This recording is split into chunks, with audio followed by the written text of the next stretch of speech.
Welcome to a Gerontological Society of America Momentum discussion podcast, where we delve into topics that are generating great excitement and advancement in aging. Welcome to this GSA Momentum discussion podcast episode titled Stimulating Early Neurology Referrals for People with Cognitive Impairment who may benefit from anti-amyloid therapies.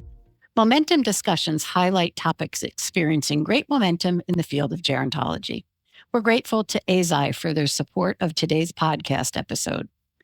My name is Jen Pettis, and I'm the Director of Strategic Alliances at the Gerontological Society of America, or GSA, and I'm pleased to serve as a host for today's Momentum discussion. I'm so glad to be joined by Dr. Armen J. Moughamian, a neurologist who cares for people with neurodegenerative brain illnesses, including Alzheimer's disease and other dementias, among other conditions. He is the medical director of the Ray Dolby Brain Health Center and the division chief of neurology and vice chair of neuroscience at the California Pacific Medical Center. Dr. Moughamian has been active in clinical trials of anti-amyloid therapies for people with mild cognitive impairment, or MCI, and Alzheimer's disease, as well as with their use since the U.S. Food and Drug Administration approved the use of these medications. Welcome, Dr. Moughamian. I'm so glad you could join me. It's nice to be here. Thanks for having me. What are the anti-amyloid therapies and how do they work? Yeah, I think we should start by defining who they're for and what the disease is. So anti-amyloid therapies are for treating patients in an early stage of Alzheimer's disease. And an early stage of Alzheimer's disease is defined by the mild cognitive impairment stage or the early mild dementia stage. So I used a lot of words in there, so let me define it a little bit more. Alzheimer's disease is due to a pathology, proteins that accumulate in the brain. And there are two proteins that cause Alzheimer's disease, two pathologies. One is the amyloid pathology, which is the first change that occurs in the brains of patients with Alzheimer's disease. And this leads to a second pathology accumulating in the brain called tau. And then that leads to the progressive degeneration in the brain, and then the clinical symptoms of memory loss and functional declines that we see with dementia. So Alzheimer's disease is this pathology of amyloid and tau, which leads to the clinical symptoms of cognitive impairment. And so that's what Alzheimer's disease is. And then when we talk about staging of Alzheimer's disease, we talk about these early symptomatic stages. So before symptoms, you get the pathology accumulating. When enough of that pathology accumulates, you start to get the symptoms of clinical change. Often that's memory loss, but sometimes patients have difficulty with judgment or language symptoms or navigational symptoms as well. But the most common one is short-term memory loss, difficulties remembering recent events and things like that. In the earliest stages of symptomatic Alzheimer's disease, patients have these memory symptoms. Maybe the patient recognizes it, maybe the family recognizes it, but they feel something is different. So they used to be doing something really well, and something they typically do makes it, they're just having a little more difficulty doing that. So somebody that cooks a lot is having a little more difficulties putting a recipe together. They're still managing it, but it feels a little bit different. That is mild cognitive impairment. Simply put, it's symptoms of cognitive change that are noticeable to the patient or the family. We can often measure those based on some tests that we'll do in the office, but they're adapting around them, right? So the changes have not gotten to the point where it impacts their function. They're still driving, they're still managing medications, managing their finances, and doing everything. They may be more reliant on a list or a few reminders, but they're adapting around the cognitive impairment. That's the first symptomatic stage of Alzheimer's disease, this mild cognitive impairment. Then as those symptoms progress, it starts to be more difficult to manage around the cognitive impairment. And that's when you get into the mild dementia stage, where there starts to be some functional impairment.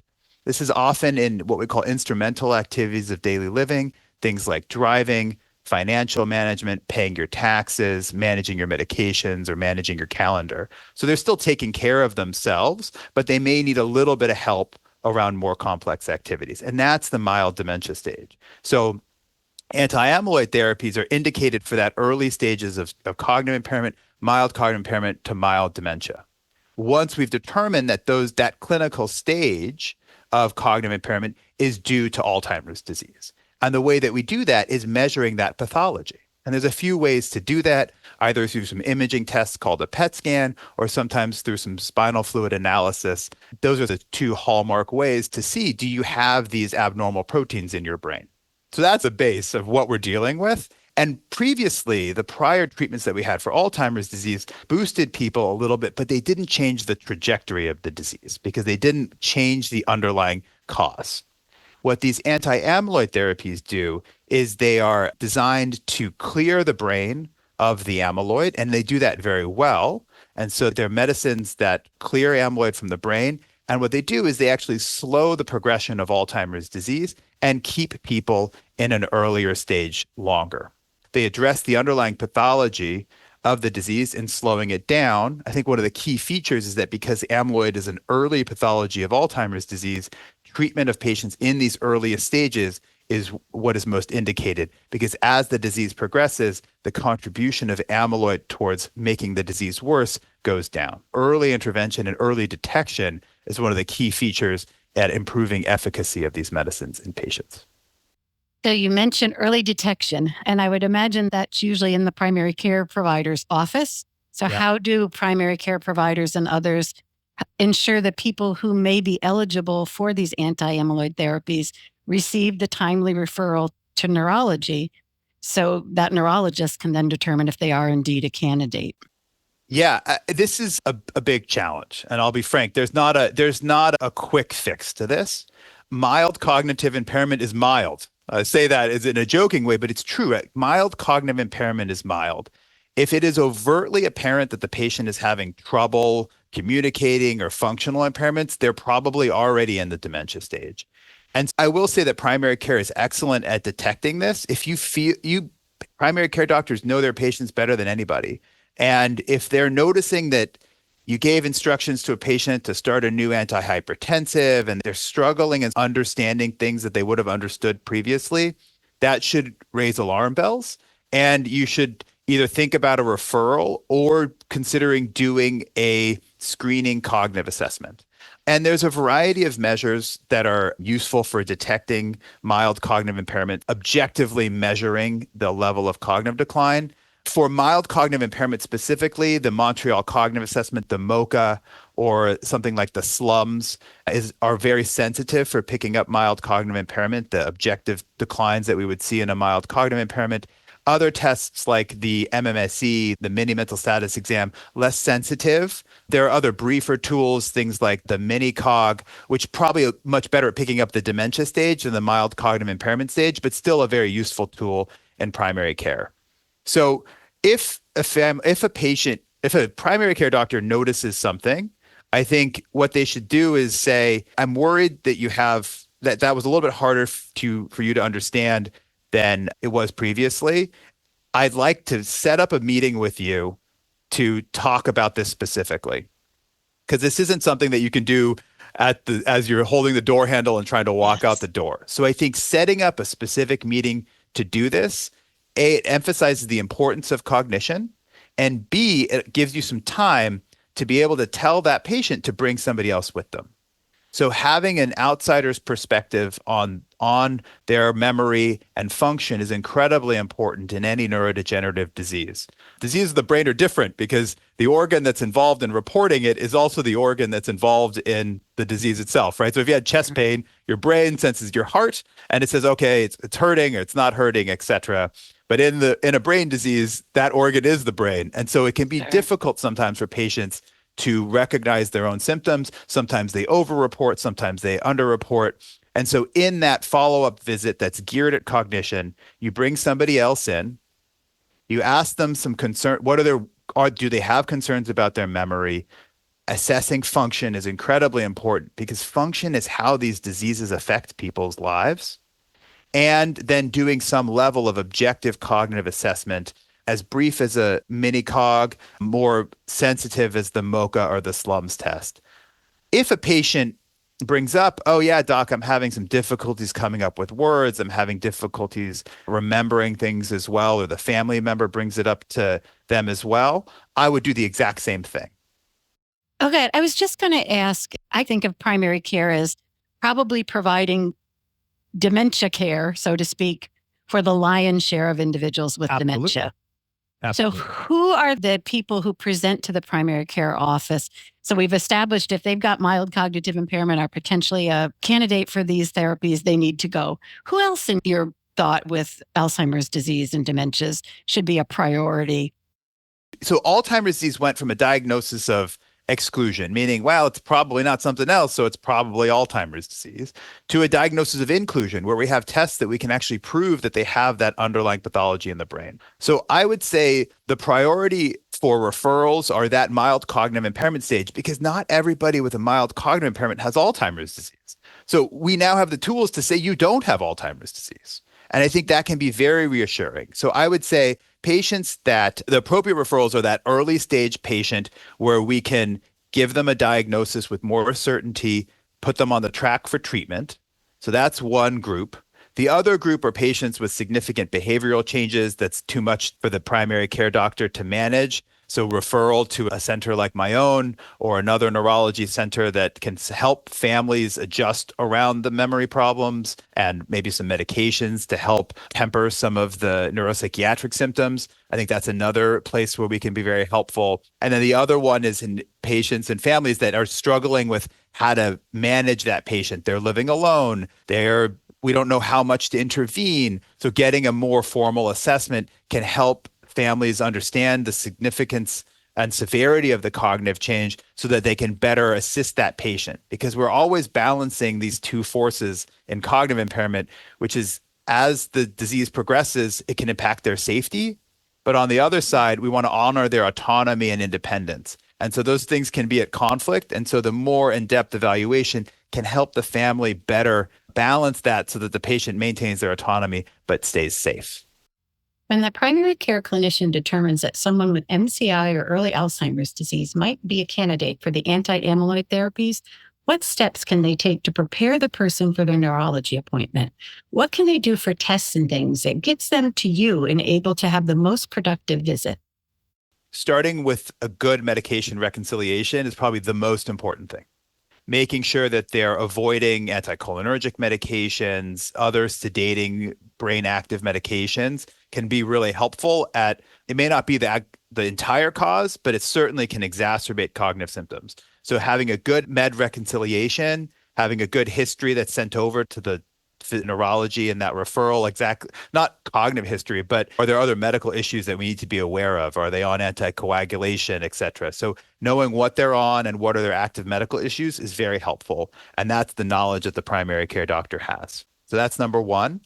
I think doing a routine cognitive labs, that's your complete metabolic panel, your CBC, thyroid function, B12 function. That's your standard that you're going to do in everybody. It's nice if a primary care doctor does that before referring.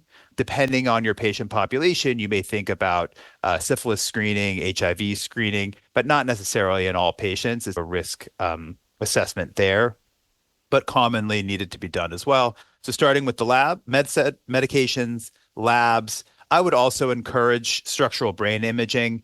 This is a little bit center to center dependent and regionally dependent, but almost always I've ordered a brain MRI without contrast in all of my patients as an evaluation for their cognitive impairment. It assesses the baseline structure of the brain, making sure that we don't see any tumors, large strokes, but also the pattern of structural changes in the brain can help me in understanding the diagnostic, what's the diagnosis that's causing their cognitive impairment. I think at this point, those are the main things that I would hope a primary care could do in addition to the referral. I think in the future, we may have some additional blood tests that could be helpful in stratifying for Alzheimer's disease.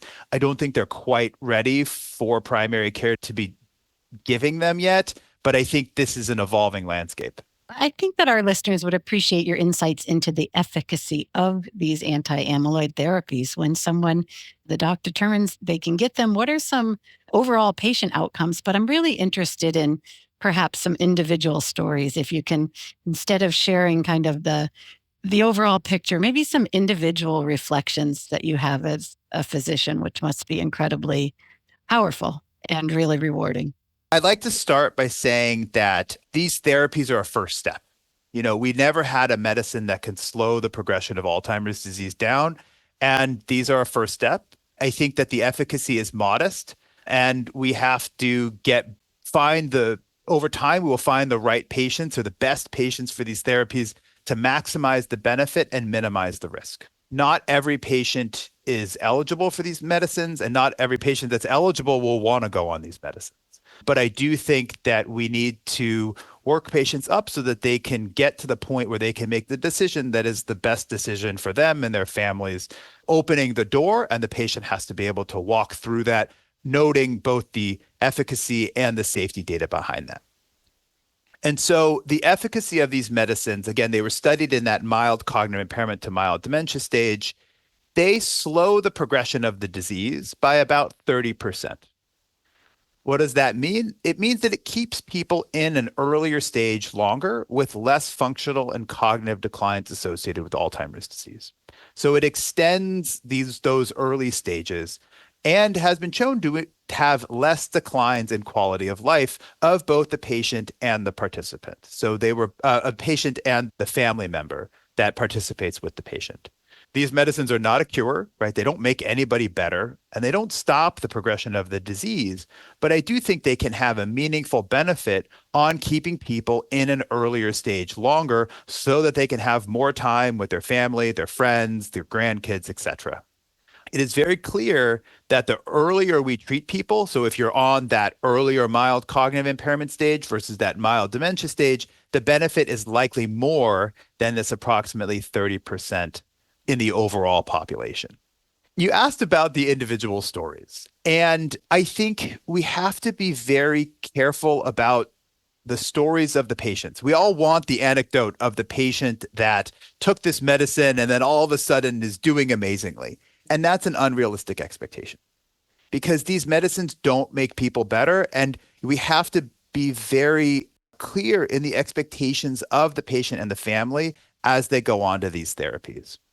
And Jen, you asked about the results in an individual patient. And I think here we have to be a little bit careful about setting the appropriate expectations for the patient, right? Because nobody's going to feel better on these anti-amyloid therapies, and the medicines don't even stop progression. And so it's really challenging to tell a patient exactly what they should expect on these medications because the disease progresses variably. If I have a patient that's amyloid positive in the mild cognitive impairment stage, I can tell them that in the future they will decline, but I can't tell you that in a year and a half you will be doing X or you won't be doing Y. And so I can't predict the future. And so approximately 30% slowing of cognitive impairment, it's hard to know what that would be. But we have well-done clinical trials that prove the efficacy of these medicines, and they show that patients stay at an earlier stage longer, especially when given these medicines at the earliest stages. And so we need to trust in the data that show the efficacy of these medicines. I will say that we need to get this ball moving. We need to open what it seems to take the Alzheimer's disease now into a more manageable illness where there's these disease-modifying therapies. It's always been a manageable illness, but we are opening the door for this paradigm shift towards disease modification. And I think the other aspect of this is that you can't underestimate the importance of hope for patients and their family members, and that these therapies are providing new hope for patients to keep them in this earlier stage longer. Even though the efficacy is modest at this time, I do think that we will refine it and get better outcomes in patients, particularly when they're treated at an earlier stage. You've mentioned risk a few times, so I wondered if you could share your thoughts about the safety of the anti-amyloid therapies, including what those risks are and what steps the clinical team can take to minimize those or address them at least. Exactly. These medicines, I think, are not just about the efficacy, but I think also about the delivery of these medicines because they're quite complex. Both medicines are IV treatments, so they require going to an infusion center every 2 weeks to every month, and that's a significant inconvenience to the patient. So I think that's not a side effect, but a complication of these treatments that requires a lot of coordination. There are two main side effects to these medicines. One is an infusion-related reaction. So just like when people get a flu shot or a COVID shot, they can sometimes feel a little feverish, some flu-like symptoms. That typically happens in the first 1 to 3 infusions, often very mild to moderate. The typical thing that a patient will say is, I felt really fatigued after the first infusion.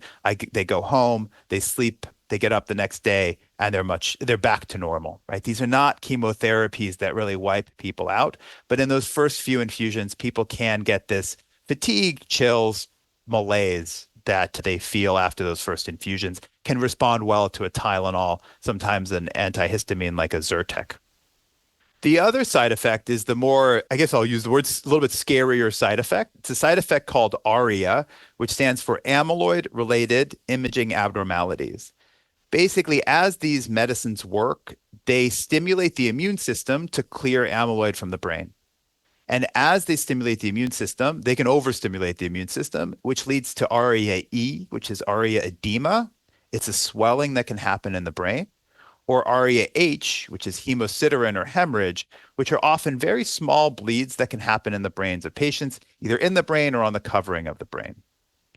The majority of patients that develop ARIA-E are asymptomatic, meaning they don't even notice that it's happening, but requires monitoring because we want to catch it before it becomes symptomatic. So we have to schedule MRIs to monitor for patients while they're on therapy.